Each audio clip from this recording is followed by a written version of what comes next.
Olá pessoal, sou o Magari, bem-vindos a mais um vídeo aqui no canal do Calista. Hoje eu vou comentar um assunto que eu já queria ter falado há algum tempo. São as histórias que ficaram conhecidas aqui no Brasil como Zé Fraude. Calma que eu explico. A revista do Zé Carioca começou em 1961, quando ela começou a alternar entre os números ímpares era do Donald e as pares era do Zé. Ou era o contrário. Eu comentei sobre isso no vídeo dos anos de ouro do Zé Carioca lá. Só que naquela época não existia a produção de quadrinhos Disney no Brasil. Ou seja, o personagem, o Zé Carioca, não tinha histórias produzidas para preencher a revista dele, para pelo menos ter uma história do Zé em cada edição.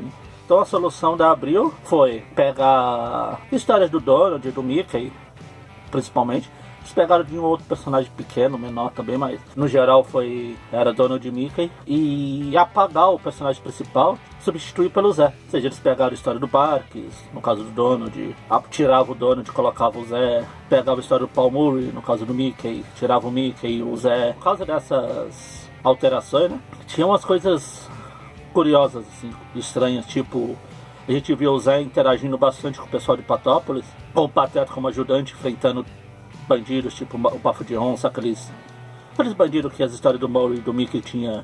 Eles não pegavam só o Zé, às vezes eles pegavam os personagens coadjuvantes do Zé também, tipo, por exemplo, a Rosinha, tirava a Margarida e colocava a Rosinha. Inclusive os sobrinhos do Zé, o Zico e o Zeca, eles surgiram exatamente para isso, para substituir, quando tinha as histórias, o Guinho, o Zazinho, o Luizinho e o Chiquinho e o Francisquinho, que é do Mickey, são os sobrinhos do Mickey. Ou o Donald ou o Mickey interagia com os sobrinhos, entrava o Zico e o Zeca. E também vale citar que essas histórias originais, as histórias originais que davam origem a essas histórias do Zé, a maioria delas continuam inéditas no Brasil. As do Mickey, basicamente. As do Donald, principalmente Barks, essas coisas, elas até chegaram a ser publicadas mais no futuro.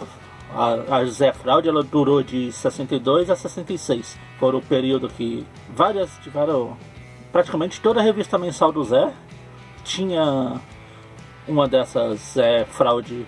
Então vocês podem imaginar quantas histórias desse tipo existem. Grande parte dessas histórias era o Jorge Cato que fazia isso. Ele fazia esse trabalho, né, de tirar o Mickey e o Donald, de redesenhar o Zé, o Zico e o Zé, a Rosinha. Era ele que fazia a adaptação, o remake, ou como vocês queiram chamar as histórias. Você pegar para ler essas histórias hoje em dia, tem essa estranheza que eu comentei do Zé interagindo com esses outros personagens. Em história que não tem nada a ver com o papagaio. Mas em épocas de vaca magra, que não tinha história para publicar, a Abril, como o Zé era um personagem brasileiro, e a Abril queria publicar o personagem, eles tiveram que fazer essas gambiarras aí. Vale pela curiosidade. Se vocês encontrarem algumas dessas edições antigas também, vale dar uma lida e procurar a edição, o equivalente, né, que as histórias originais, e comparar, fica interessante. Bom, então é isso. Só queria comentar um pouquinho sobre essa Zé Fraude. Então, se vocês gostaram, se inscrevam no canal, digam aí se vocês já leram alguma dessas edições, e até o próximo vídeo.